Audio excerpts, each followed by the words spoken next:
இப்போ வந்து காளியை நான் பார்க்கணும் அப்படின்னா காளிக்கு மந்திரங்கள், காளியினோட உபசரணங்கள் எல்லாமே கொடுத்துருப்பான். காளி நேரில் வந்து நிற்கும் போது அவகிட்ட எப்படி வரம் வாங்கணும் அதையும் சொல்லியிருப்பார். அது நம்ம மக்களுக்கு புரியுற மாதிரி சொல்லலாம். காளி உங்கள் முன்னாடி நேரில் வந்து நிற்கிறா அப்படின்னா காளியை எல்லாரும் வழிபற்ற முடியாது. சுய ஜாதகத்தில் ராகு நல்லா இருக்கணும், அப்போ தான் வழிபாடு பண்ணணும். இல்லைன்னா பிள்ளையார பிடிக்க போய் குரங்கா மாறிடும். நான் காளியை வழிபாடு பண்ணுறேன், காளியை முன்னாடி வந்து நிற்கும் போது ஹார்ட் அட்டாக்ல செத்து போயிடுவேன், ரத்தம் கக்கி செத்து போயிடுவேன். ஏன்னா அந்த உக்ர ரூபத்தை என்னால் பார்க்க முடியாது. புரியுதுங்களா? அப்போ அவர் அதுக்கும் சொல்லியிருப்பார். சுய ஜாதகத்தை பற்றி அவர் பேசியிருப்பார். பட் இருந்தாலும் அதுக்கும் சொல்லியிருப்பார். காளி முன்னாடி வந்து நிற்கும்போது காளியினோட கண்களை பாரு, அவளோட ரூபத்தை பார்க்காத. தாயாரோட கண்களை பார்க்கும்போது கருணை சொரியுமா, நமக்கே அம்மா அப்படின்ற எண்ணம் வந்துருமா. அவ்வளோ ஒரு அழகான கண்களா. அதுக்கும் மேலே தாயார் கேட்பாளா, புத்ரா நீ பொண்ணு, நீ இப்போ வழிபாடு பண்ணுறேன்னு வச்சுக்கோ, புத்ரி மகளே நீ வந்து எனக்கு ரத்தம் கொடு அப்படின்னு கேட்பாளா. அப்போ சொல்லணுமா, அந்த கபாலம் ஏந்தி இருப்பாளா, அவள் கபாலத்தில் ரத்தம் கேட்பாளா. ரத்தம் கேட்கும்போது அவளை எப்படி வர்ணிச்சிருப்பான் ராவணன் அப்படின்னா அண்டத்துக்கும் பிண்டத்துக்கும் இருப்பாளாம். கருத்த ஒரு பெண்ணு, அழகான ஒரு ஸ்வரூபமாக.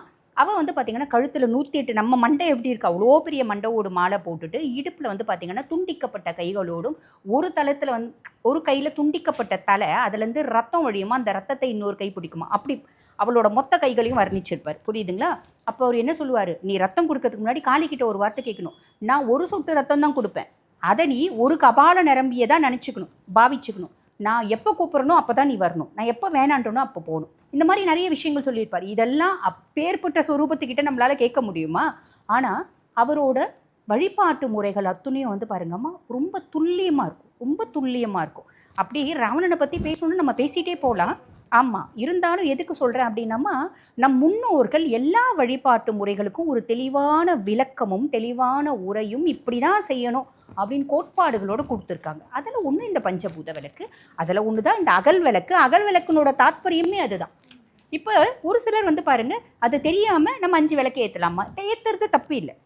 நான் முன்ன சொன்ன மாதிரி தான், உங்களோட அதீத பாசம், அதீத ஒரு வழிபாடு, அதீத பக்தி நீங்கள் ஏற்றலாம், ஏற்றுறது தப்பு இல்லை. ஆனால் இது ஒன்று ஏற்றும் போதே அது அத்தனையும் அடங்கிடுமா. அதுக்கும் மேலே எல்லா கடவுளையும் நீங்கள் சித்தி பண்ணணும் அப்படின்னா சிவன் காலடியில் நீங்கள் ஒரு விளக்கு ஏற்றி வச்சாலே எல்லாமே பிரபஞ்சத்தில் இருக்க அத்தனை சக்தியும் உனக்கு கிடைக்கும் அப்படின்றது நிதர்சன உண்மைமா.